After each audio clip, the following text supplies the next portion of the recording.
Hi ನಮಸ್ತೆ ಎಲ್ರಿಗೂ. Last ವಿಡಿಯೋದಲ್ಲಿ ನಾವು ಪುಂಡಿ ಪಲ್ಯ ಮಾಡೋದು ಹೇಗೆ ಅಂತ ತೋರಿಸಿದ್ವಿ. ಇವತ್ತು ಅವರೆಕಾಳು ಪಲ್ಯ ಮತ್ತು ಮಸಾಲ ಮೆಣಸಿನ್ಕಾಯಿ ಮಾಡೋದು ಹೇಗೆ ಅಂತ ತೋರಿಸ್ತೇನೆ.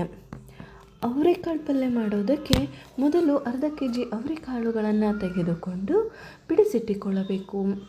ಬಿಡಿಸಿಟ್ಟ ಅವರೆಕಾಳುಗಳನ್ನು ಚೆನ್ನಾಗಿ 2-3 ಬಾರಿ ತೊಳೆದು ಒಂದು ಕುಕ್ಕರ್ನಲ್ಲಿ ಹಾಕಿ ನೀರು ಹಾಕಿ ಉಪ್ಪು ಅರಿಶಿನ ಹಾಕಿ 2-3 ವಿಷಿಲ್ ಕೂಗಿಸಿಟ್ಟುಕೊಳ್ಳಬೇಕು. ಈ ಕಡೆ ಒಂದು ಪಾತ್ರೆಯಲ್ಲಿ 2 ಟೇಬಲ್ ಸ್ಪೂನ್ ಎಣ್ಣೆಯನ್ನು ಹಾಕಿ ಸಾಸಿವೆ ಜೀರಿಗೆ ಹಾಕಬೇಕು. ನಂತರ ಹೆಚ್ಚಿದ ಈರುಳ್ಳಿ, ಹಸಿಮೆಣಸಿನಕಾಯಿ, 1 ಟೊಮೆಟೊ, ಕರಿಬೇವನ್ನು ಹಾಕಿ ಚೆನ್ನಾಗಿ ಬೇಯಿಸಿಕೊಳ್ಳಬೇಕು. ಈರುಳ್ಳಿ ಬೆಂದ ನಂತರ ಅರಿಶಿನ ಪುಡಿ, garam masala, MTR powder, coriander powder, ಸ್ವಲ್ಪ ಬೆಲ್ಲ, ಮನೆಯಲ್ಲೇ ಮಾಡಿರುವ ಸಾಂಬಾರು ಮಸಾಲವನ್ನು ಹಾಕಿ ಸ್ವಲ್ಪ ಬೇಯಿಸಬೇಕು.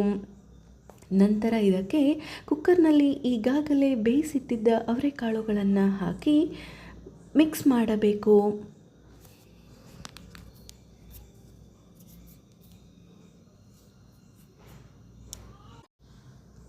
ನಂತರ ಗುರಳ್ ಪುಡಿ 2-3 ಸ್ಪೂನ್, ಹುಣಸೆ ರಸ ಸ್ವಲ್ಪ ಹಾಕಿ 5 ನಿಮಿಷ ಬೇಯಲು ಬಿಡಿ. ಬೇಯಿಸಿದ ನಂತರ ಹಸಿ ಕೊಬ್ಬರಿ ತುರಿ, ಸ್ವಲ್ಪ ಕೊತ್ತಂಬರಿ ಹಾಕಿ ಮಿಕ್ಸ್ ಮಾಡಿದರೆ ಪಲ್ಯ ರೆಡಿ ಆಗುತ್ತದೆ. ಅವರೆಕಾಳು ಪಲ್ಯ ಜೊತೆ ಮಸಾಲ ಮೆಣಸಿನ್ಕಾಯಿ ಕಾಂಬಿನೇಷನ್ ಅಂತೂ ಆಹಾ ಸ್ವರ್ಗ ಅಂತಲೇ ಹೇಳ್ಬೋದು. ಹಾಗಾದರೆ ಈಗ ಮಸಾಲ ಮೆಣಸಿನ್ಕಾಯಿ ಮಾಡೋದು ಹೇಗೆ ಅಂತ ನೋಡೋಣ. ಮಸಾಲ ಮೆಣಸಿನ್ಕಾಯಿ ಮಾಡೋದಕ್ಕೆ 10-12 ದಪ್ಪ ಮೆಣಸಿನಕಾಯಿ ಬೇಕು. ಈ ದಪ್ಪ ಮೆಣಸಿನಕಾಯಿ ಖಾರ ಇರೋದಿಲ್ಲ, ಹಾಗಾಗಿ ರುಚಿ ಹೆಚ್ಚಿಗೆ ಇರುತ್ತದೆ. ಮಸಾಲ ರೆಡಿ ಮಾಡೋದಕ್ಕೆ 2 ಈರುಳ್ಳಿ, 4 ಮೆಣಸಿನಕಾಯಿ, ಒಣ ಕೊಬ್ಬರಿ ಸ್ವಲ್ಪ, ಕರಿಬೇವು, ಕೊತ್ತಂಬರಿ ಎಲ್ಲವನ್ನು ಫ್ರೈ ಮಾಡಬೇಕು. ಈರುಳ್ಳಿ ಬಣ್ಣ ಬದಲಾಗಿ ಕೆಂಪು ಬಣ್ಣಕ್ಕೆ ಬರುವವರೆಗೂ ಫ್ರೈ ಮಾಡಬೇಕು.